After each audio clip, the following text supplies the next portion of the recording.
নমস্কার। আজ ১৩ই মে, সেই ঐতিহাসিক দিন, একটা আমাদের জীবনে অবিস্মরণীয় দিন।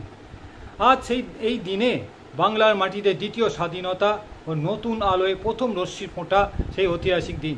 ২০১১ সালে এই দিনে ৩৪ বছরের দীর্ঘ বাম শাসনে অন্ধকার দুর্গ ধূলিসাৎ হয়েছিল বাংলার অগ্নিকন্যা মমতা বন্দ্যোপাধ্যায় অদম্য সাহস ও তার নেতৃত্বে। এই দিনে শুধু একটি রাজনৈতিক বিজয় নয়, এটি ছিল জনগণের কণ্ঠস্বরের জয়, ন্যায়ের জয় এবং বাংলার মানুষের অধিকার ফিরে পাওয়ার উৎসব। মমতা বন্দ্যোপাধ্যায়ের নির্ভীক পদক্ষেপ বাংলার মাটি নতুন স্বপ্ন ও সম্ভাবনার দিগন্তে পা রেখেছিল। তার নেতৃত্বে জেগে উঠেছিল মা মাটি মানুষের অঙ্গীকার, যা আজও বাংলার প্রতিটি হৃদয়ে প্রতিধ্বনি হয়।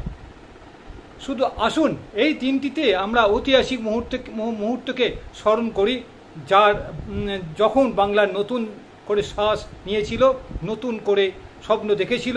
এই দিনটি বাংলার একটা গর্ব, বাংলার শক্তি, বাংলার বিজয়ের প্রতীক। জয় বাংলা, জয় হিন্দ, জয় মাননীয় মুখ্যমন্ত্রী মমতা বন্দ্যোপাধ্যায়ের জয়। জয় হিন্দ, জয় বাংলা।